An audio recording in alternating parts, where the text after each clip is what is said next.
Well, hello, and a very warm welcome back to the Andrew Eborn Show with me, Sure. Andrew Eborn, and delighted to be joined by businessman turned politician, former MEP, ex-deputy leader of Reform UK, and now the founder and leader of Advance UK, a regular on the Andrew Eborn Show.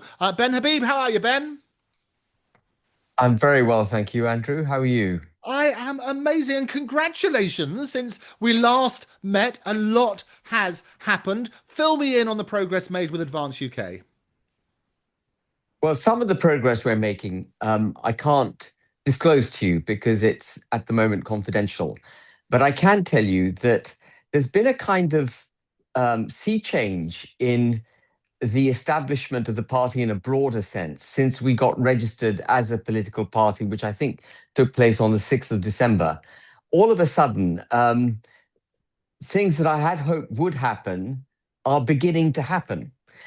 And that sounds all very, very cloak and daggerish. And I can't disclose it because I'd be breaching confidences. But there have been a number of really positive steps taken by the party in the last few days, which we will be announcing in the new year.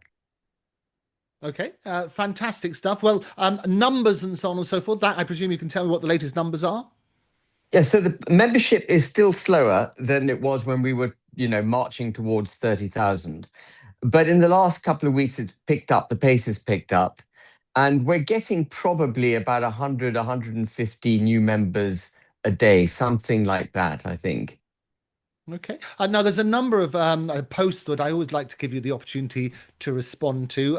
Last time we spoke, there was obviously the post from Lucy White. She's doubled down on that. She's literally just posted again saying, obviously, there should be no foreigners in the UK House of Commons. I stand by my point and all be proven correct over and over again. Take this example, a British MP banging on about Bangladesh. Begum does not represent the native Brits. Zero foreigners in UK politics. What's your take on that? Well, he's probably a British citizen if he's sitting in the House of Commons. So, in a technical sense, he's not a foreigner.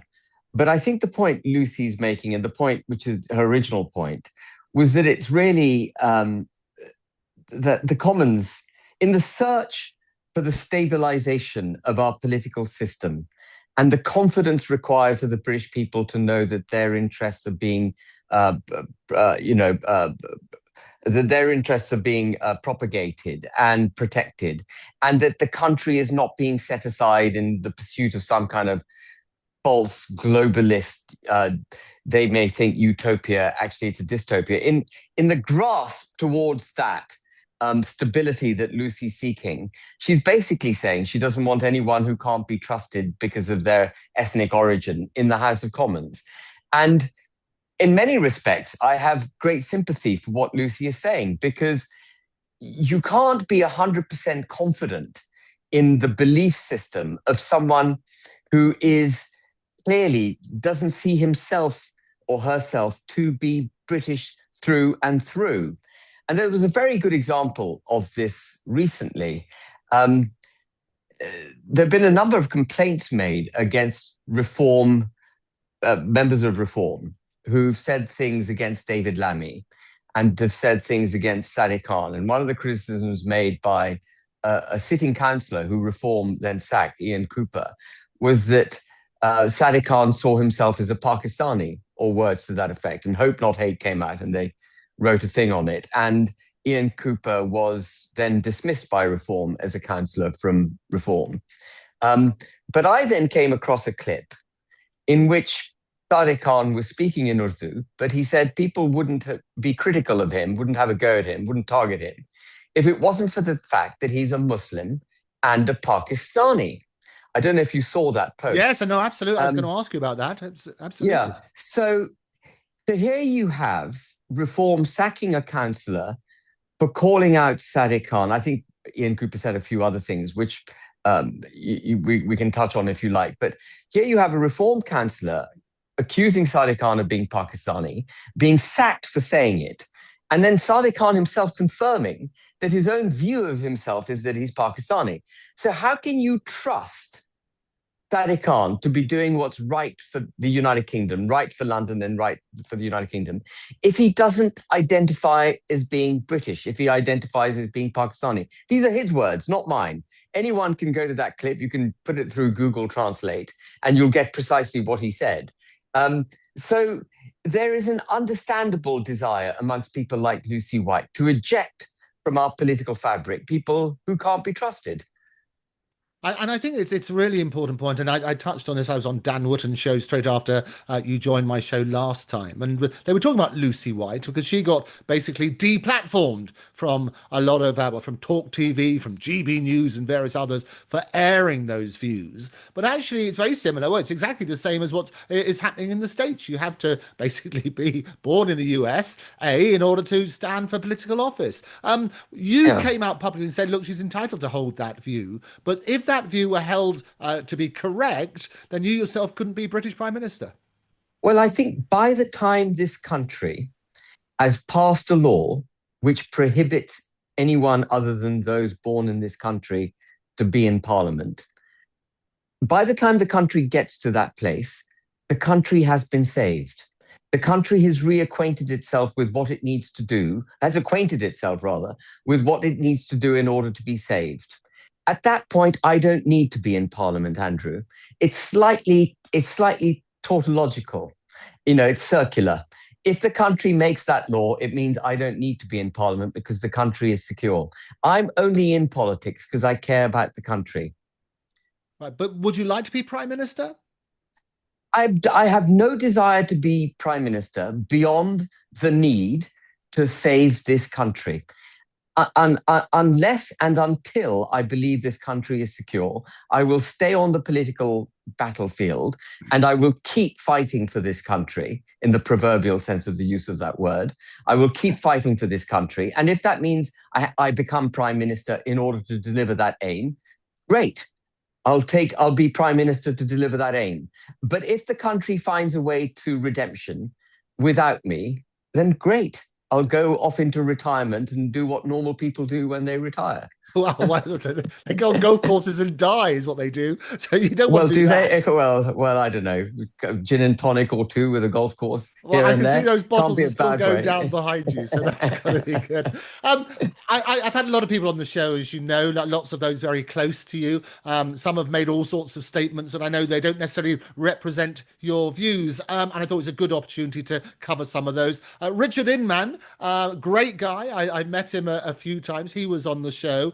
He had quite strong views. He said that his vision for the future is you as Prime Minister and Tommy Robinson as Home Secretary. What's your view on that? Well, look, we've got 38,000 members or whatever it is at the moment. Tommy Robinson's one of them. Richard Inman's one of them. They are welcome as members and they're welcome to hold whatever views they wish to have. When they join as a member, they endorse the party's views. We don't endorse their views. Richard wants Tommy Robinson as Home Secretary. Great. That's Richard's prerogative.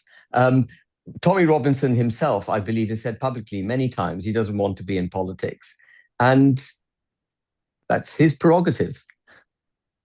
But if he chose to be, would you welcome him as Home Secretary? Well, he would have to go through all the processes involved to become a sitting representative or prospective sitting representative of the party.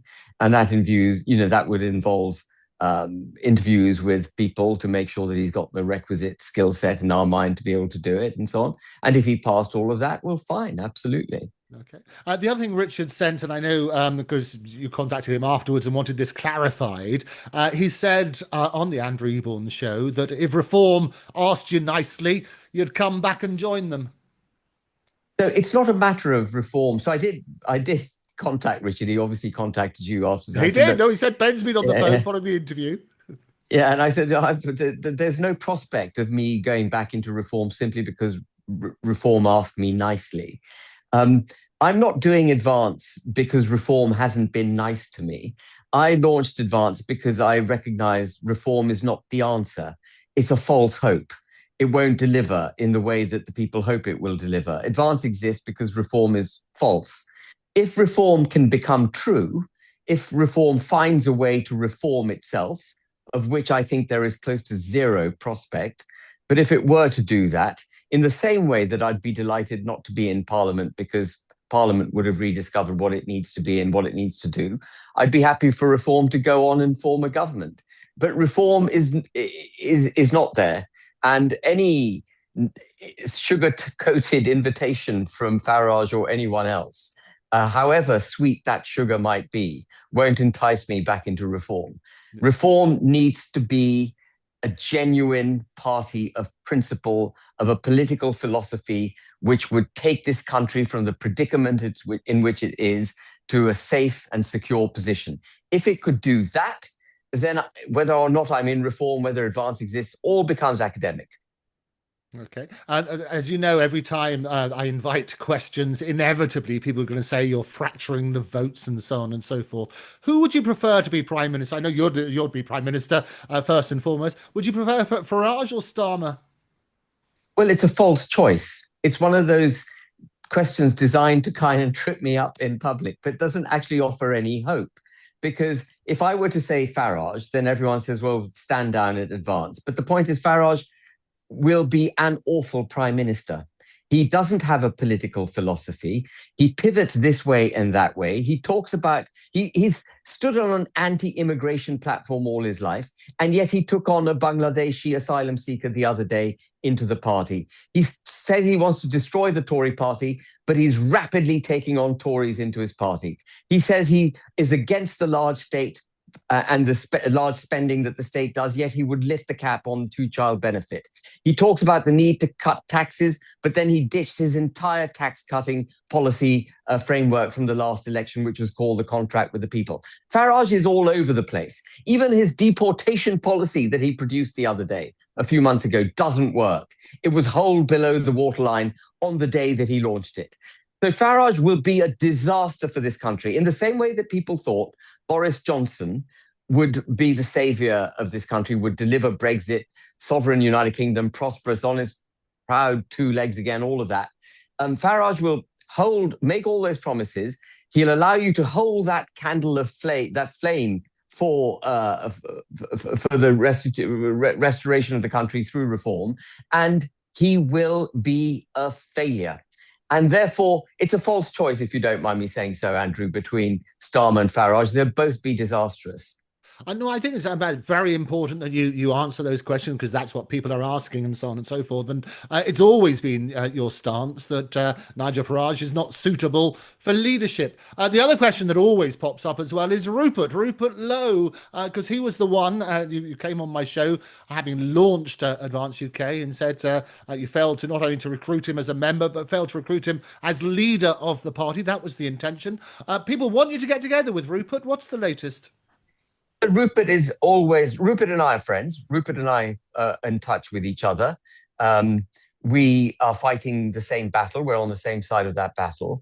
And Rupert is always welcome to join the party whenever he wishes. He wants to do a movement at the moment, as we've discussed in the past. I don't see the route to success through a movement. I think we've got to have the ability to deliver at the ballot box. You've got to have a mallet by which to deliver for the British people, and that mallet is getting elected. And you can't do that through a movement.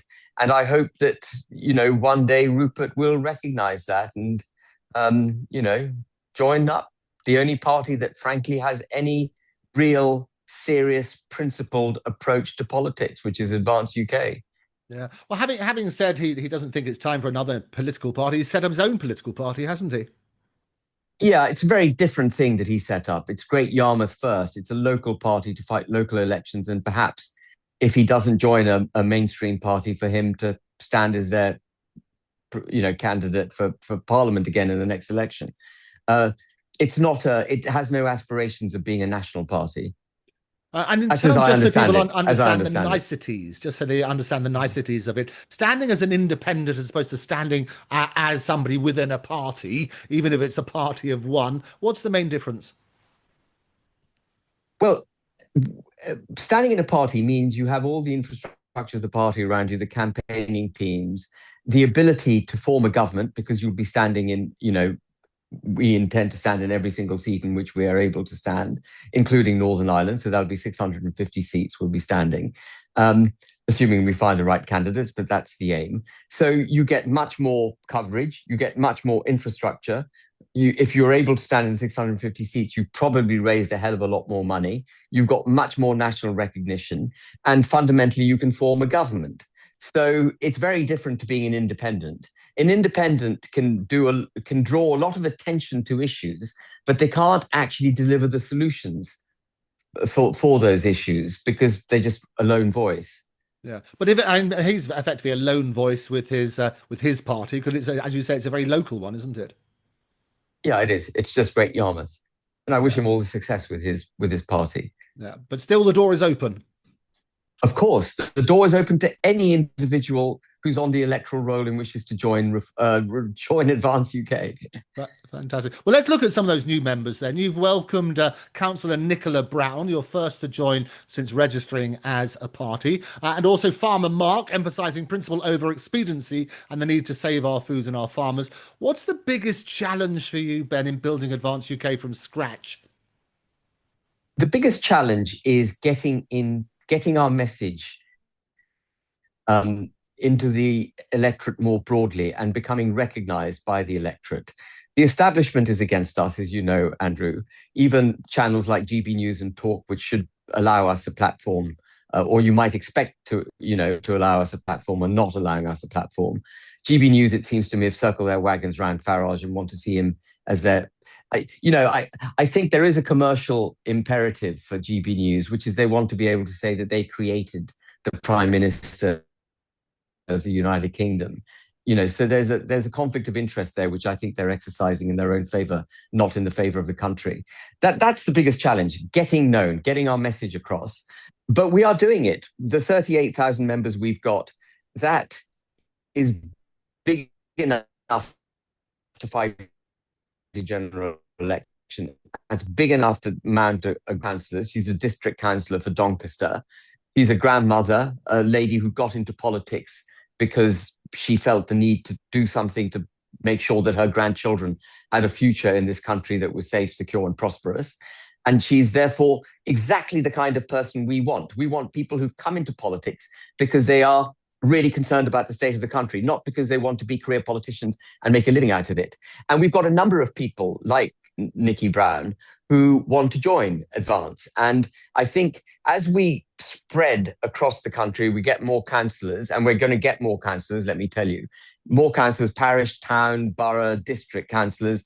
We get more branches in place, regional networks. We are going to be a force with which everyone is going to have to reckon.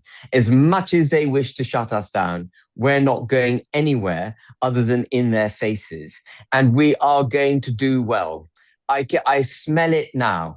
I said, when I was Deputy Leader of Reform before the 2024 general election, I said, we're going to win seats in that election. People said, no, you're not. No, you're not. You're just a spoiler. You're just a vote splitter. And I said, no, we're going to win seats.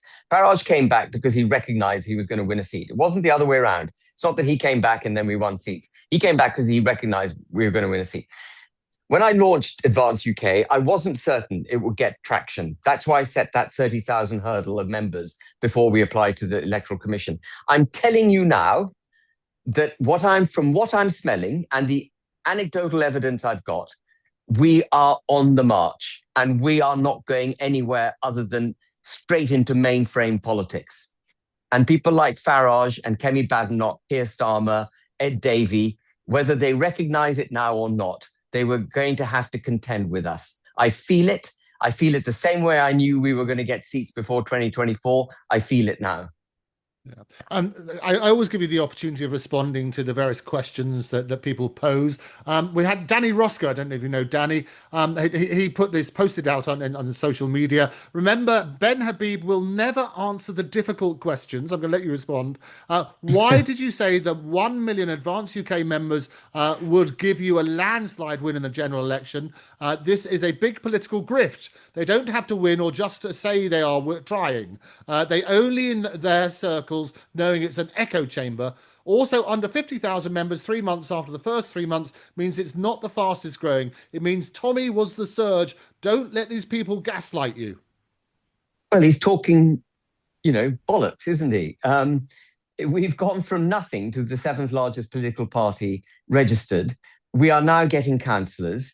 The reason I said 1 million members is it got nothing to do with grifting or gaslighting, is when you've got the establishment against you and your only route is through, the only route to the people is through the people, then you must have people in your army, in your proverbial army.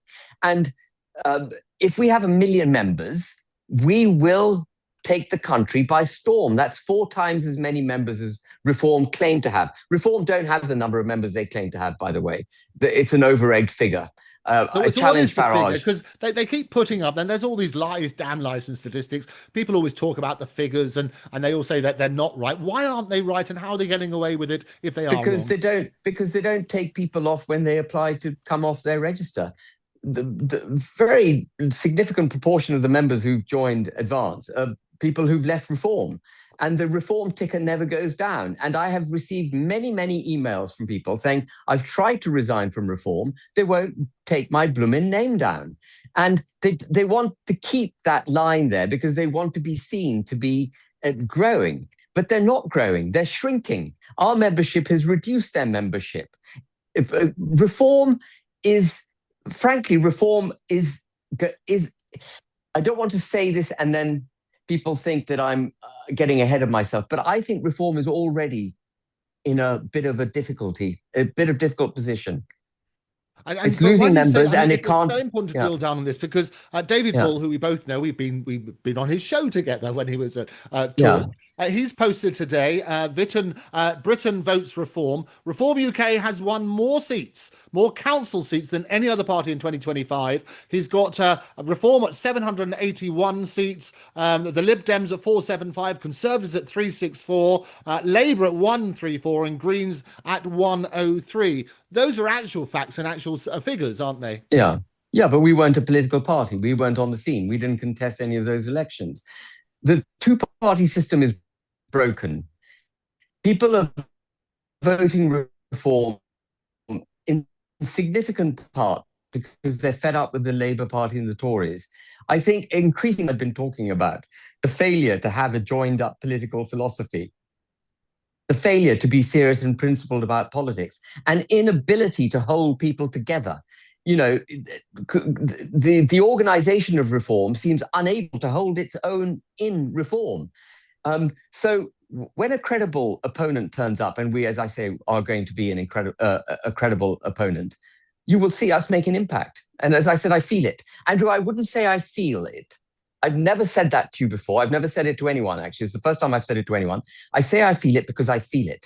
And it's an incredibly encouraging feeling because up until now, I've needed to empirically test Advance's need to exist, Advance's likelihood of succeeding. I've had to empirically do it. Now I can feel the momentum. I can feel it building.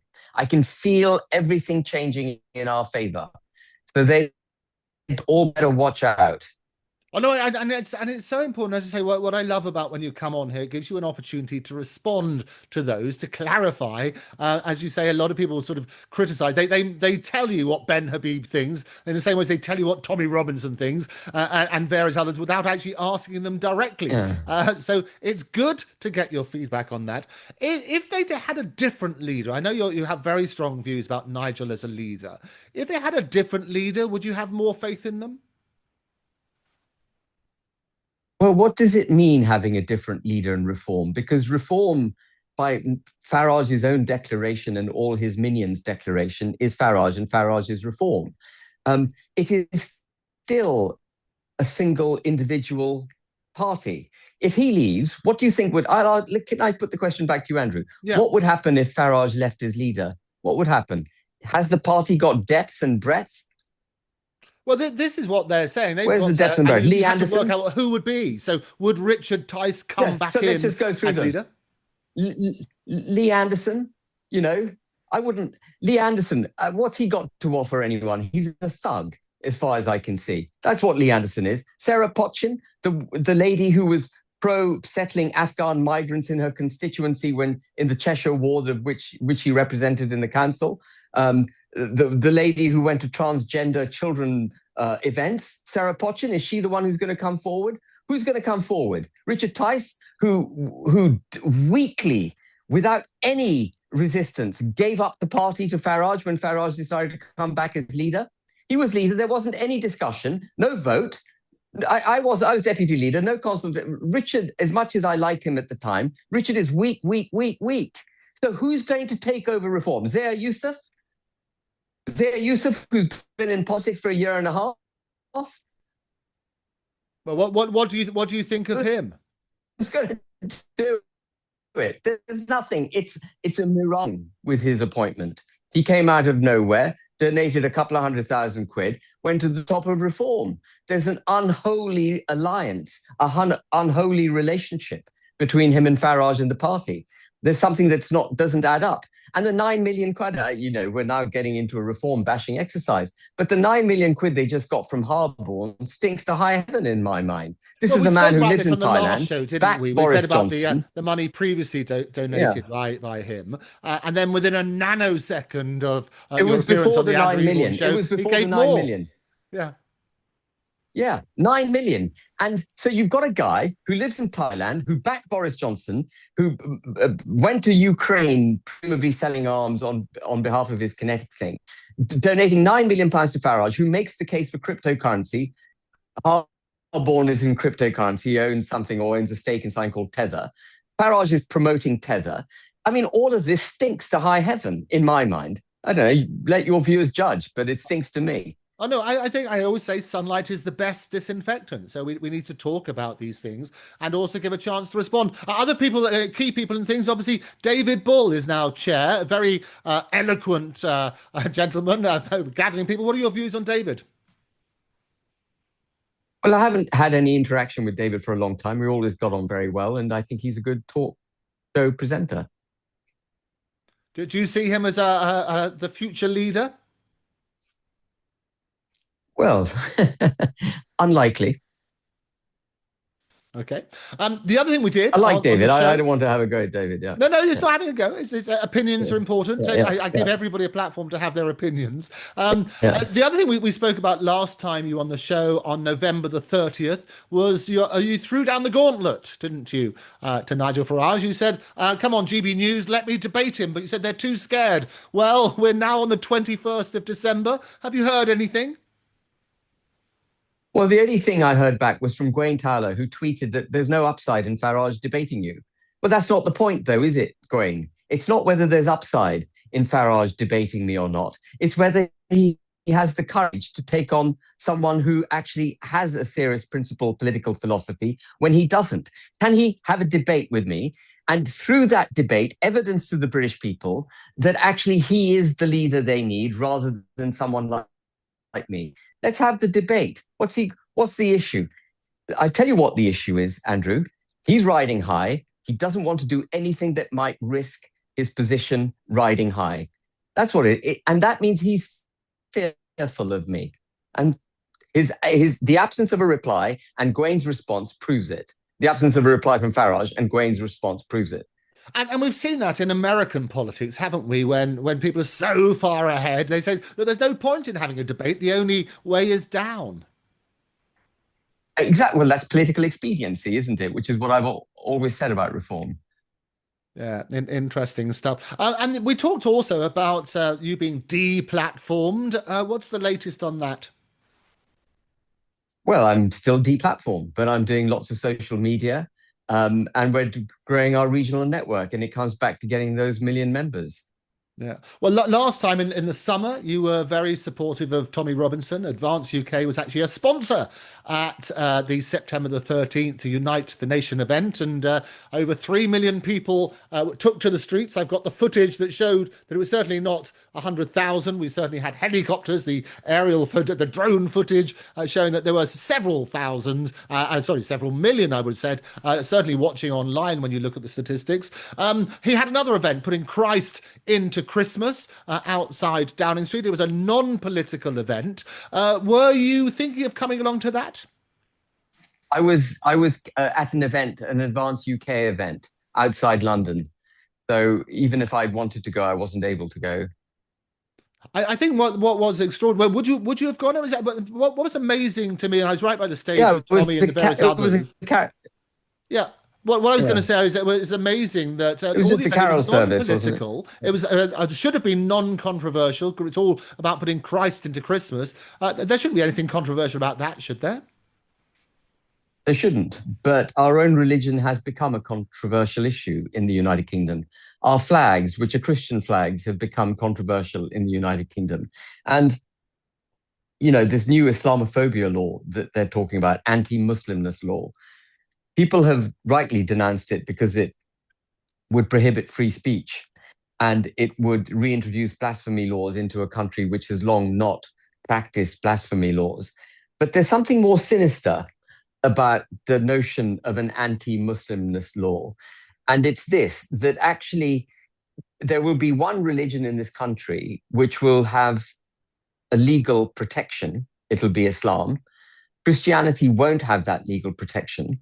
And it basically means it would be a massive step up in the replacement of Christianity in this country by Islam. If we get an anti-Muslimness law in the United Kingdom, it is not just an assault on our free speech and the reintroduction of blasphemy laws. It is a massive step against Christianity and in favor of Islam, perhaps a step from which we will not be able to come back. It's that dangerous. So our Christian constitution and our Christian culture, which should be, as you say, non-controversial, is actually at the moment facing its own existential threat. It may cease to be the religion of the country. And before you know it, people will say this is a Muslim country. Yeah. Dangerous steps indeed. Ben, we're going to take a break. When we come back, we're going to be looking at more of those social media questions to you, as well as policies and your thoughts on what the highlights have been for 2025 and your hopes and aspirations. I probably know what those are for 2026. But for now, Ben Habib, thank you for joining me. Thank you. Hi, it's Ben Habib, leader of Advance UK. I want to wish all members of Advance, and indeed the entire British population, a very Merry Christmas, a very Happy New Year. Drink, I think, to the point of excess, if not beyond it. Have a really good break. Come back in the new year and swing the bat for your family, your community, our society, our country. And let's make sure that we save the United Kingdom that we all love so much. Oh, and do not forget to tune in to the Andrew Eborn Show whenever it is on.